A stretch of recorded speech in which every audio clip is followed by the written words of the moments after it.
So my sunglasses are MIA, which means you now have to watch me read my script off of a computer screen. I ain't thrilled about it either. Resident Evil Afterlife was released in 2010 with Paul W.S. Anderson returning as writer, producer, and director.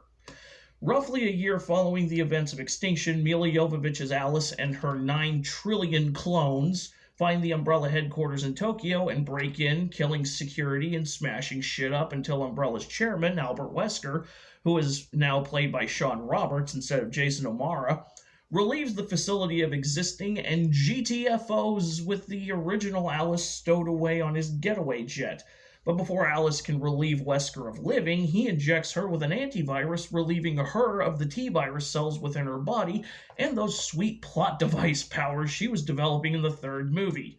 6 months following that encounter, she manages to get to Alaska, where she and the survivors from the last movie heard some radio transmissions of a safe haven from infection was set up, only to discover a field full of abandoned aircraft and nearly get killed by Ali Larter's Claire Redfield. Claire now has amnesia after Alice removed a spire-like device from her chest, the same one that RE5 players will remember putting Jill Valentine under Wesker's control. Shortly after that little encounter, the two make their way to what's left of Los Angeles, only to discover a group of survivors holed up in a prison, one of whom happens to be Claire's brother Chris, played by Wentworth Miller. And it turns out the safe haven Alice was looking for is actually a ship that is sailing down the coast, and the undead are gathering en masse outside the prison. From this point forward, the Anderson series can basically be described as Underworld with zombies, except Underworld had a much more coherent storyline and a far more likable protagonist. Upon seeing Resident Evil Afterlife, especially if you're binging the entire series in a day, you will note that Paul What-the-Shit Anderson needs a lesson or two in narrative consistency. Specific narrative details such as the entire world apparently being an endless desert, or the fact that Alice and company learned about a safe haven from infection from a notebook, not radio transmissions, now being magically forgotten about. Little things like that just really grate on my nerves.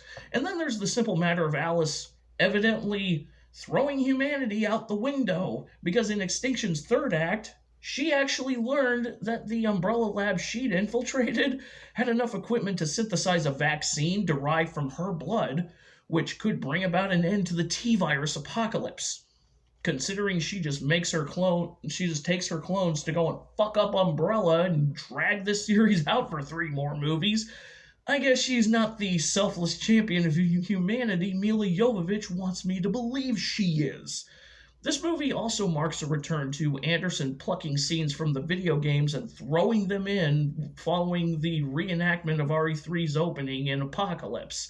Only in this case, said video game scenes are thrown in with no real rhyme or reason, other than reasons, such as the executioner from Resident Evil 5 somehow being in LA long enough to butt heads with Alice and Claire, or the zombies now having those Las Plagas Venus flytrap flaps coming out of their mouths, as if we're supposed to believe that it's some advanced mutation of the T-virus. And then there's when Alice, Claire, and Chris confront Wesker in the film's climax.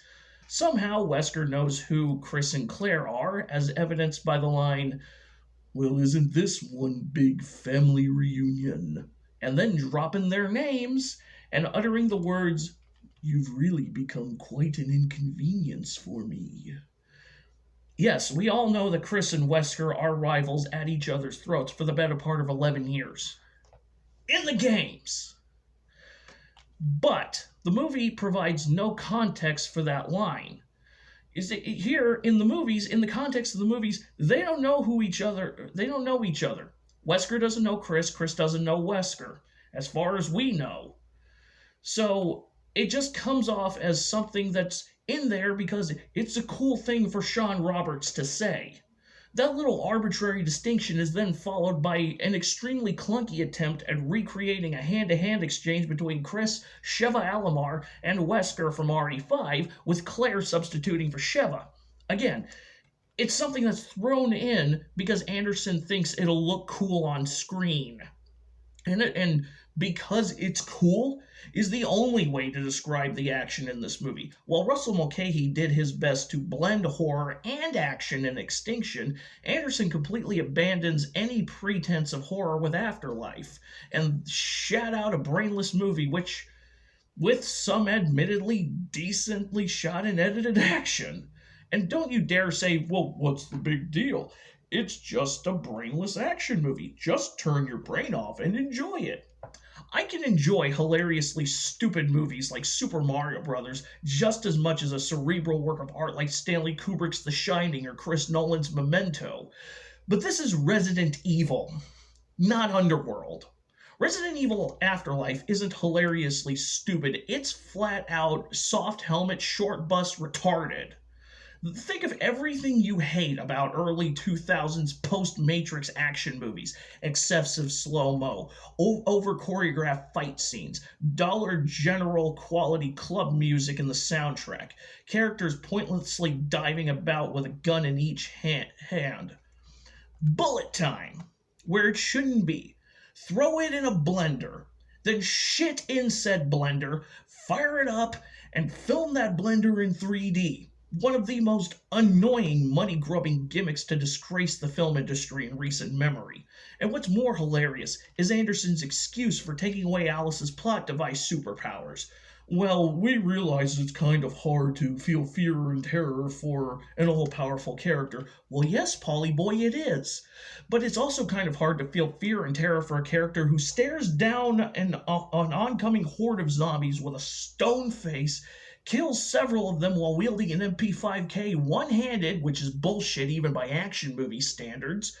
Then Jackass jumps off the roof of said building while a Michael Bay explosion roars behind her. Indiana Joneses her way down the side of said building, whips out 2 revolvers, and John Woos her way across another pack of zombies like it's nothing. And while the zombie prosthetics and the executioner all look spot on, even with the dumb CGI mouth flaps, fuck Anderson for using CGI blood in place of blood squibs in camera. As for the cast, we're now 2/3 of the way through this series, and I still can't find one fraction of 1% of one single solitary fuck to give about Milla Jovovich's Alice. Ali Larter returning as Claire Redfield is a nice bonus, but that independent take charge Claire from Extinction has been replaced with this thing powwowing around with Alice and almost gets a couple of badass moments until Alice comes in to steal her thunder, because I'm convinced these movies are just Anderson and Mila's foreplay. Wentworth Miller joins the festivities for one movie only as Chris Redfield, who Anderson apparently sees as a walking douche smirk who talks like Max Payne for reasons. And I'm convinced he cast Miller as Chris just to make a subtle Prison Break reference. Literally, we first meet him in some Hannibal Lecter glass box in the prison, and one of the first lines out of his mouth is, "I know a way out of here." Sean Roberts replaces Jason O'Mara as Albert Wesker to serve as a shallow adaptation of his great value Bond villain self from RE5. It's just Sean Roberts doing an impression of Agent Smith from The Matrix, but he is one of the few genuine highlights of this movie. There were a couple of newcomers I was kind of cool with. Boris Kodjoe's character of Luther West, a former pro basketball player, was kind of charming, despite looking like a great value Morris Chestnut. And Kim Coates' character of Bennett Sinclair, a former Hollywood producer and all-around bag of douche, he is a shitty person, but Coates gives an actual performance.